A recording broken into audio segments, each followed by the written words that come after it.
Hello and welcome to Afternoon Tea with Karen. Well, for the first time in U.S. history, a sitting cabinet secretary has been impeached by Congress. Alejandro Mayorkas, the Secretary of Homeland Security, now faces the prospect of a trial in the Senate. But as Douglas Zeta reports from Washington this morning, the chances of him being removed from office are slim. After failing just last week to impeach Mayorkas, House Republicans had a very narrow window yesterday to try again, and they succeeded by just one vote. The resolution is adopted. To scattered applause, Republicans succeeded in a long-held goal, turning their frustrations with Homeland Security Secretary Alejandro Mayorkas into an actual impeachment. Mayorkas testified under oath that the border was secure, and everyone in America knows that it wasn't. And I think this is a good first step towards accountability. The two articles of impeachment accuse Mayorkas of refusing to enforce immigration laws and lying to Congress. No, I would not. Mayorkas said last week that he would not resign, and President Biden quickly issued a statement last night calling the impeachment a blatant act of unconstitutional partisanship. The three Republicans voted against impeachment, but because Louisiana Congressman Steve Scalise returned from cancer treatment just in time for the vote, they finally had the numbers they needed. And it came just before the GOP margin in the House got even smaller yesterday after Democrats won back a House seat in New York. Let's see what the House first does. It's now up to the democratically controlled Senate to carry out a trial, but it's very unlikely they would vote to remove Mayorkas. Still, the last time we saw anything like this was back in 1876 when Secretary of War William Belknap was impeached, but he resigned just before the vote.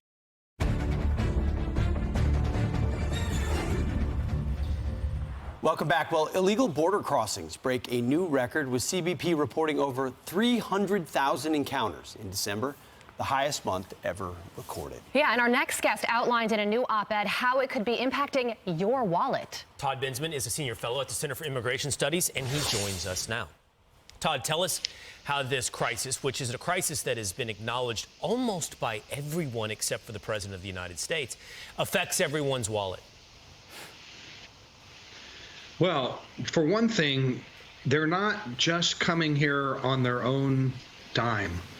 The United Nations, it turns out, is spending hundreds of millions of dollars in cash handouts, food, shelter, something called humanitarian transportation, really every human need that is required to make the long journey through Latin America, Central America, and Mexico.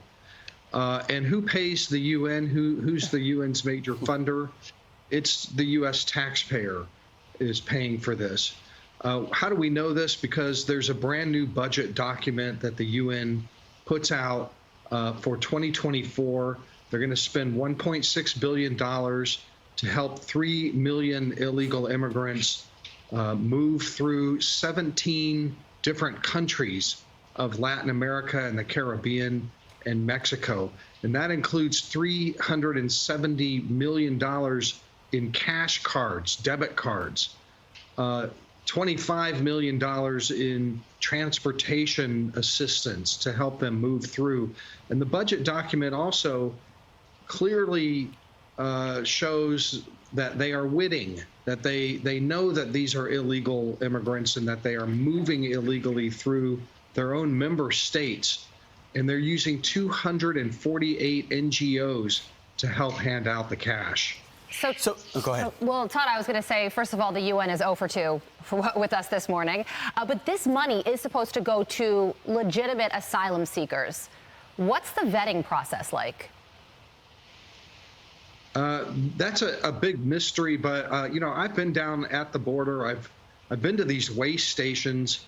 I've interviewed the illegal immigrants who are receiving this. I've had them show me their debit cards, the whole thing. They say that it's for the most vulnerable, but they're planning to hand out debit cards and cash equivalents to 624,000 illegal immigrants in 2024. None of them look particularly vulnerable to me. I mean, a lot of them are grown men, they're adults. They don't seem weak or sick or anything like that. They say it's for the most vulnerable, but I don't see it. I'm sure there are some vulnerable people that are receiving this cash aid, but I also think that they just want to help as many illegal immigrants as possible move to the United States, and they know it and they say it in the budget document, which is linked in my New York Post and the Center for Immigration Studies piece that I published on this matter. I think you're exactly right. There's an agenda there. So just to be clear for our audience, we're funding the UN. The UN is funding people in Central America who they deem to be vulnerable, even if they're not vulnerable, to make the trek to the United States with our taxpayer dollars.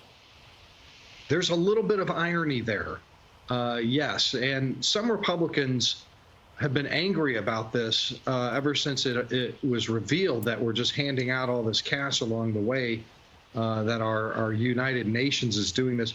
Look, a lot of the money is earmarked by the White House, by the State Department, and goes straight to the United Nations High Commission on Refugees, UNHCR, and the IOM, the International Organization for Migration. That's the pass-through, but there's 15 other UN agencies that are involved as well. Wow. Well, Todd, thanks for doing the spade work on this. Illuminating. We're dig in even Thank you, more. Todd. Scary. Thank you. Thank you, Todd. Thank you.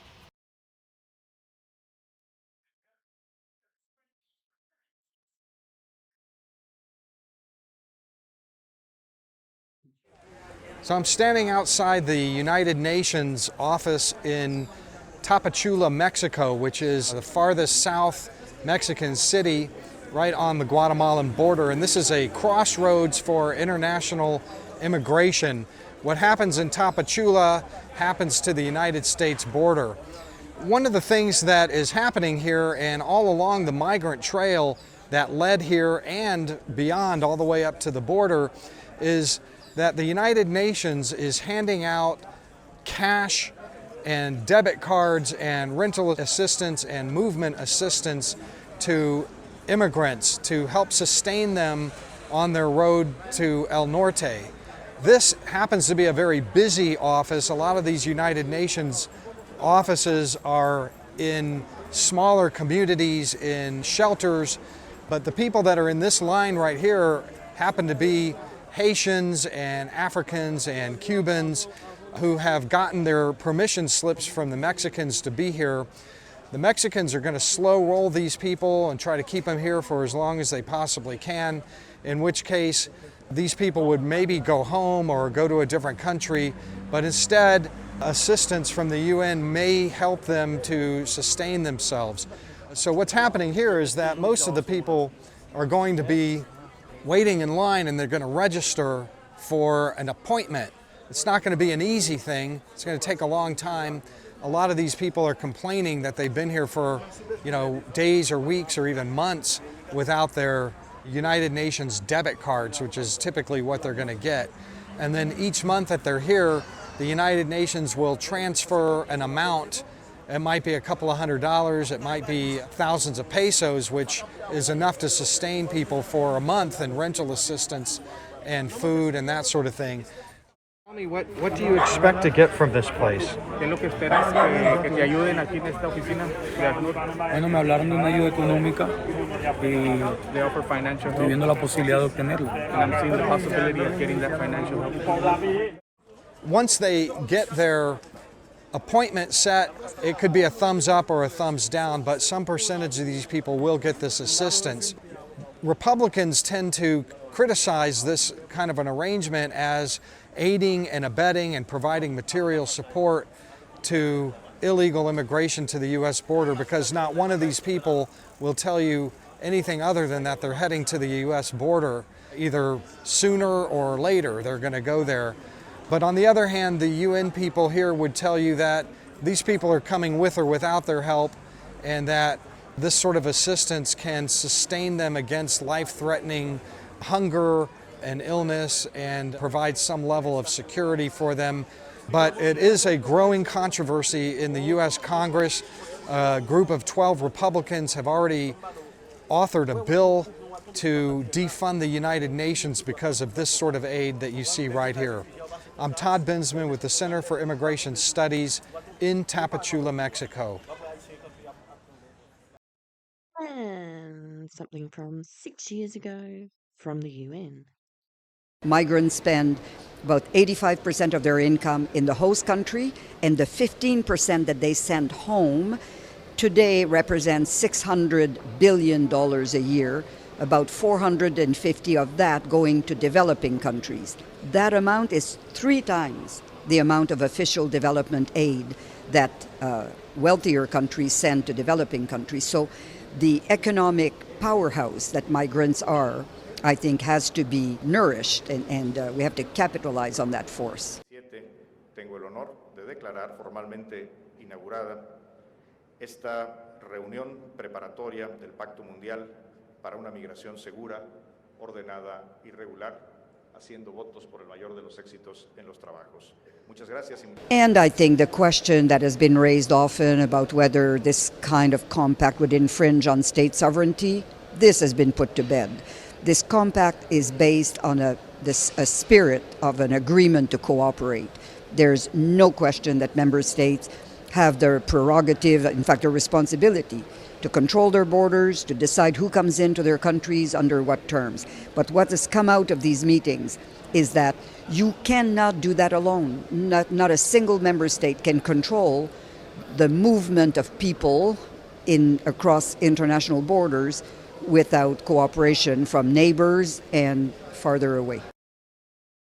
Fellow called me up and said, last time I saw you, you said you'd never get back in politics again. I said, yes, I'd have rocks in my bloody head. Now you can't get me out of the place because I want to get rid of them. And people keep saying to me, why don't you do what Don Chick did, keep the bastards honest? And I said, no, I want to get rid of the bastards. It is. I keep saying this all the time. And a lot of things that I said nearly 30 years ago, when I first got in politics in 1996, they all thought, oh, this stupid little woman from a fish and chip shop, what would she know? And they put me down. I ran my own business, I ran my own employed staff. I actually have had farming, I've done cattle, I've done a plumbing business, I've run a small business most of my life. It's being grassroots, it's understanding. It's understanding the tough times, the hard times, you never forget it. And to see so many people in this country that are so fed up with our politicians because they've lost connection with the people, with grassroots they don't understand. Right from the very beginning, I have objected to this net zero BS. And that's exactly what it is. Look at my history. I opposed multiculturalism. I said we are multiracial, but we must be Australians. I opposed the COVID. I said don't put that shit into your body. I've opposed so many things here that I've been the first one and I get criticised for it, that I don't know what I'm talking about, that I'm a racist. Well, history has proven that a lot that I have said has been right. I have opposed this scam that is going on in our country. I have opposed the UN for so many years that it is controlling us. We've lost control of our democracy. We've lost control of our parliament by weak politicians that have no idea what they're doing, controlled by the bureaucrats, told what to say because they don't research, they don't know what they're talking about. Yeah, so how's that for some stuff going on in America? And just threw Pauline in for a bit of fun. And yes, she has warned us about the UN.